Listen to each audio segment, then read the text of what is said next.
I'm Nadim Haddad. I'm a member of the Division of Gastroenterology at MedStar Georgetown University Hospital.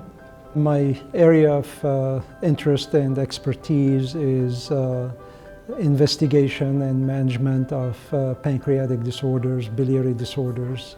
Most of the patients that come to me mainly have problems with the pancreas or the biliary tree, and it varies from benign diseases of the pancreas like pancreatic cysts to malignant disorders of the pancreas like pancreatic cancer or bile duct cancer.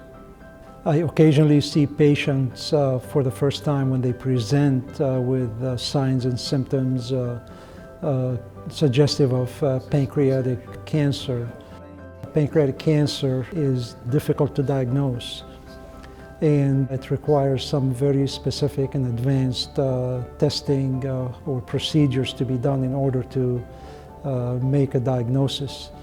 And it's important to make the diagnosis as early as possible because that affects the prognosis. In order to diagnose other benign disorders of the pancreas also, it needs to be done at a center where a lot of those testing are being done. And some of those procedures and testings are available in few places, in few specialized centers. As an example, endoscopic ultrasound is one of them. And this is one of the techniques that we have at MedStar Georgetown. I do enjoy my job, otherwise I wouldn't be here. It's been very fulfilling and challenging.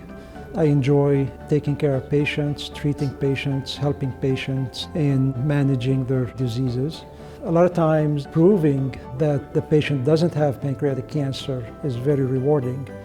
I can imagine a patient coming with a suspected diagnosis of pancreatic cancer seen on a test. They come here, I do the endoscopic ultrasound and determine that they don't have pancreatic cancer. So that's very rewarding to me, very comforting to the patients.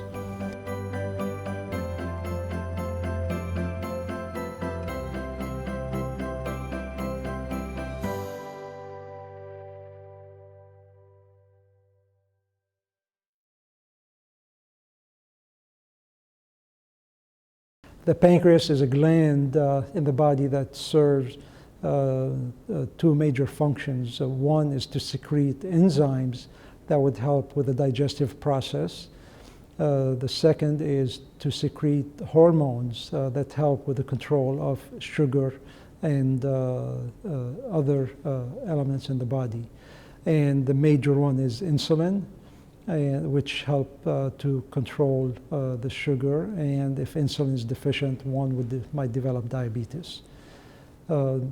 The other hormones have different functions, like secreting acid in the stomach, and there are a variety of others that can cause diarrhea and other conditions.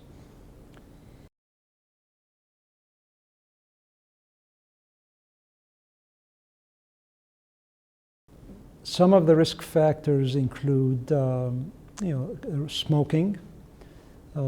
Patients that smoke are at slightly higher risk for developing pancreatic cancer.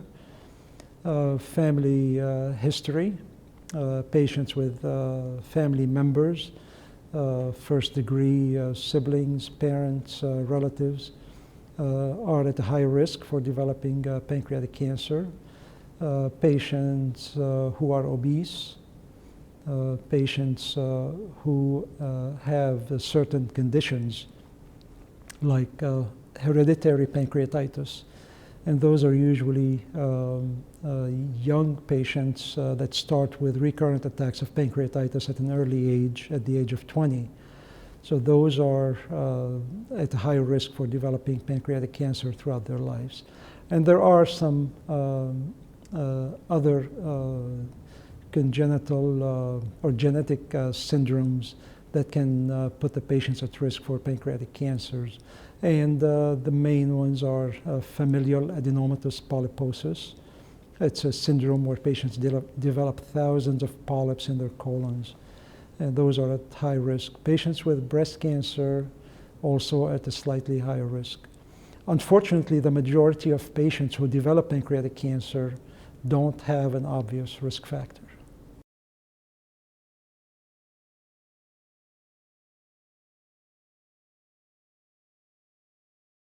Pancreatic cancer has been given the name of a silent killer because by the time the symptoms or the signs are obvious, it's well far advanced to be cured. So one has to have a high index of suspicion for pancreatic cancer. Pain, jaundice, where the patients turn yellow, weight loss and loss of appetite, those are the more common ones. And there are others when it's advanced, change of color and color of urine, color of stools, itching because of the jaundice. The reason is anatomically, the bile duct that drains the liver goes through the pancreas and through the head of the pancreas. So if there is a tumor in the head of the pancreas, it causes mechanical obstruction of the bile duct. So the flow of bile is interrupted and it backs up in the liver, in the body. The patients turn yellow and they start itching.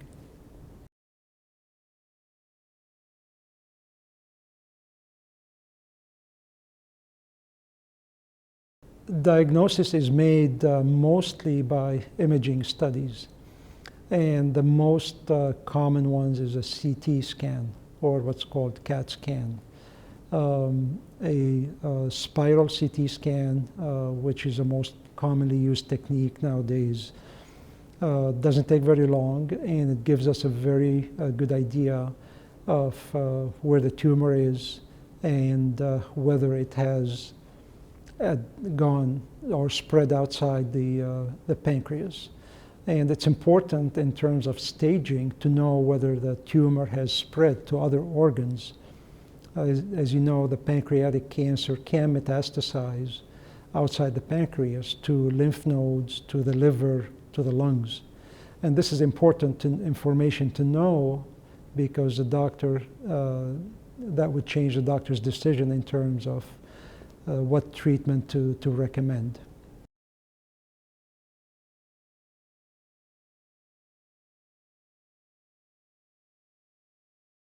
Staged using CAT scan and also endoscopic ultrasound, and I will expand on that, using laparoscopy, which is a surgical technique, or PET scan is emerging as a new technique that has not been proven to play a significant role yet, but it can help in staging pancreatic cancer. So the CAT scan will give us an idea, as I said earlier, if the tumor has spread outside the pancreas or not, and to which part of the body. The endoscopic ultrasound is an endoscopic procedure that would help us determine if the tumor is localized to the pancreas, if it has spread to blood vessels adjacent to the pancreas with more accuracy.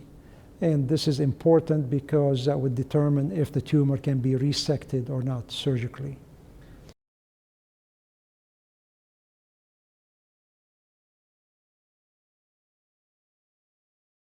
There are four main stages, 1, 2, 3, and 4. Stage 1 refers to the tumor that is small, that is less than 2 centimeters, and it's limited to the pancreas.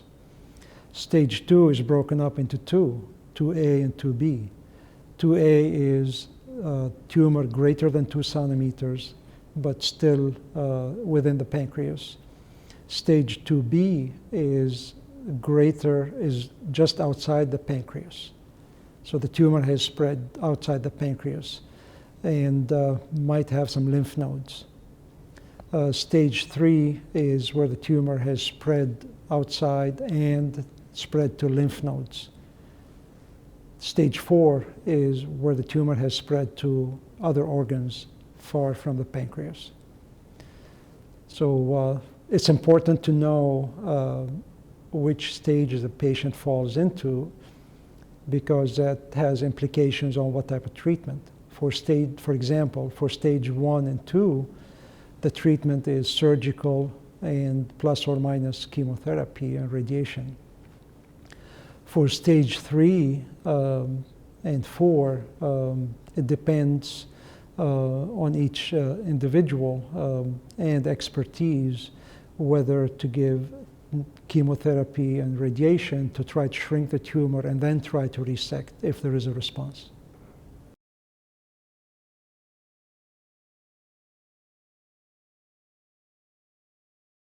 Surgery is still the cure if the tumor is resectable. So that's why we go back to staging, trying to determine if the tumor is small or not. And surgical techniques vary between resecting the head of the pancreas or the tail of the pancreas, depending on the location of the tumor. If the tumor is located in the head of the pancreas, the surgery is called a Whipple, which most people hear about. It's a major operation, but nowadays it's being done laparoscopically with a minimally invasive technique. And that's something that we are experienced with here at Georgetown. Our surgeons have made significant progress in developing and mastering this technique. If the tumor is located in the tail of the pancreas, then the surgery is called a distal pancreatectomy. It's a lesser operation, and it also can be done laparoscopically, meaning minimally invasive way. Now, this is surgery with the intent to cure, to remove the tumor and cure the patient.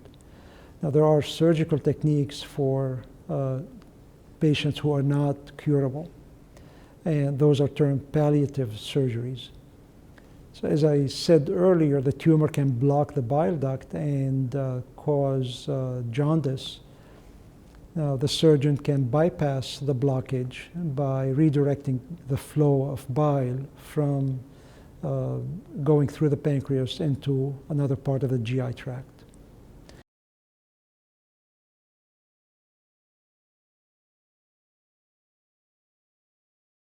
The pancreas can be removed, and that's called total pancreatectomy.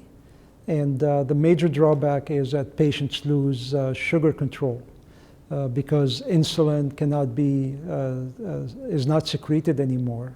But it can be supplemented by injections, like in patients with diabetes. So after total pancreatectomy, a patient will become diabetic and treated like a diabetic patient.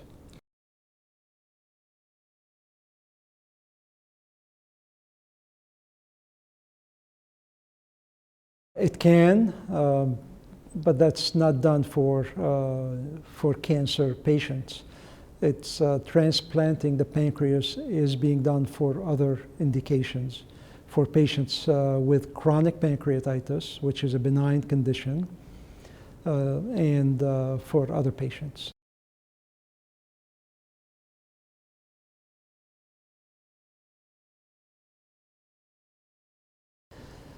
If the tumor is localized, it can be surgically removed, and that's the best option the patients have.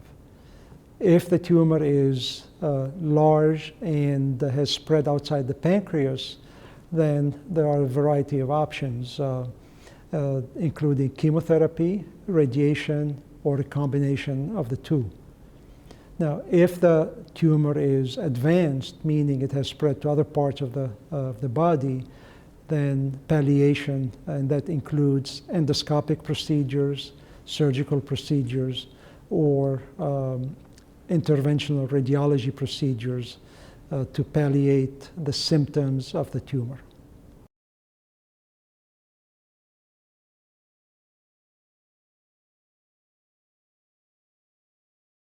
Endoscopy can be used as a tool to help with the diagnosis of pancreatic cancer and to treat pancreatic cancer. In terms of diagnosis, one can use endoscopic ultrasound to get tissue from the pancreas and make the diagnosis, or another procedure called ERCP. It's an endoscopy to get inside the pancreatic duct and the bile duct to get tissue for diagnosis also. Endoscopy can be used for palliation. If the bile duct is blocked by the tumor and the patient is jaundiced, then endoscopy can be used to place a plastic tube called a stent inside the bile duct and bypass the blockage and relieve the obstruction and improve the patient's jaundice. Also, one of the techniques that we pioneered at Georgetown is endoscopic ultrasound-guided fiducial placement, where endoscopy is used to place markers around the tumor, which will help the radiation oncologist to target the CyberKnife radiation treatment for that tumor.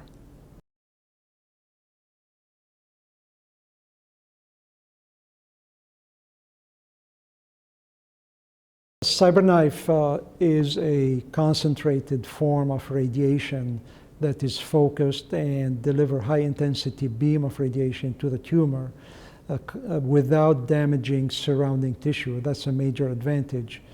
And it's used in patients with a tumor that is locally advanced, and it's not clear whether it will be resected or removed surgically.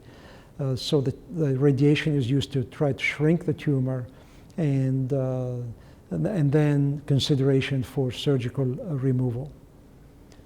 Also, CyberKnife can be used in patients where disease control or control of the growth of the tumor is required, and this will slow down the growth of the tumor.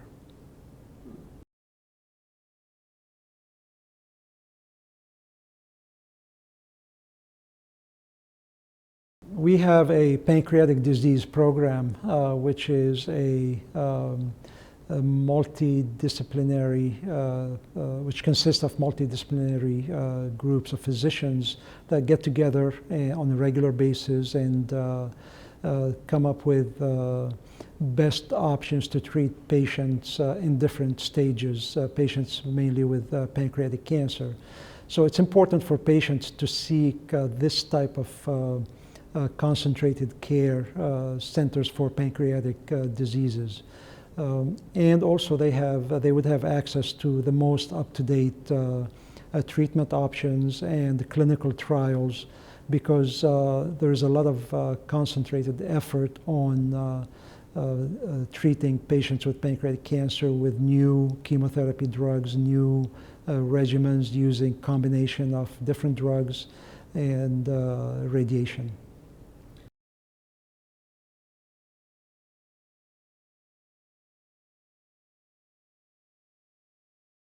We are using a combination of different chemotherapy agents before surgery, after surgery, trying to see the effect of the chemotherapy on the tumor, whether it's been able to shrink the tumor. This would have a major implication on patients' survival, because if you can convert a large tumor into a smaller tumor and make it surgically removable, you would have done the patients a great service.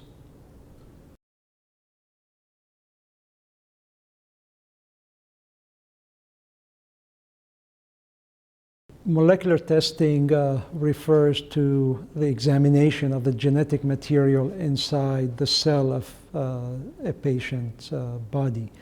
And it gives us a lot of information about the genetic composition. And in terms of pancreatic cancer, sometimes it's difficult to make the diagnosis by doing a biopsy. And so we send the specimen for molecular testing, where they look at the genetic composition of the tissue or the specimen that's been obtained. And this would help us determine if this is a malignant tumor or a benign tumor or a benign condition. So it plays a significant role, and it would help a lot in terms of pinpointing the appropriate diagnosis.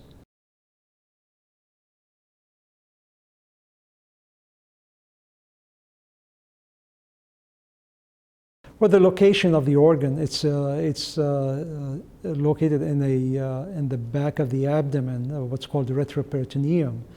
And it has access to a lot of blood vessels and channels around it. So by the time it causes symptoms, it would have spread a lot.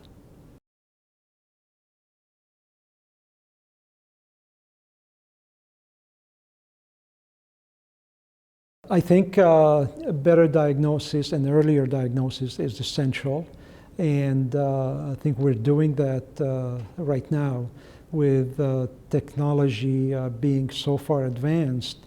We're able to pick up tumors as small as 2-3 millimeters in size, and this would have a major impact on prognosis.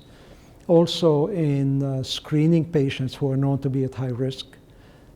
This would put the patient in a surveillance program, and if they develop changes suggestive of pancreatic cancer, they can be treated early. Also, conditions that can progress to pancreatic cancer, we're catching them early and getting a head start on the treatment. And also in terms of chemotherapy, I think our colleagues, the oncologists, are making significant progress in targeting the inside of the cells and trying to stop the growth of the tumors.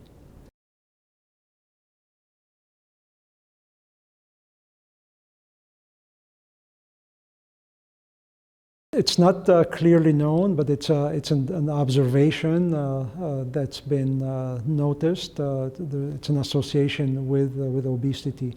Most GI cancers are increased in patients who are obese. Obesity creates a metabolism, derangement in metabolism, and can lead to chronic inflammatory process inside the body, which can lead to cancer formation. Also, you have to ask yourself, why are patients obese? Is it the diet they're eating? Is it a diet that is high in fat and red meat? And those have been associated with pancreatic cancer.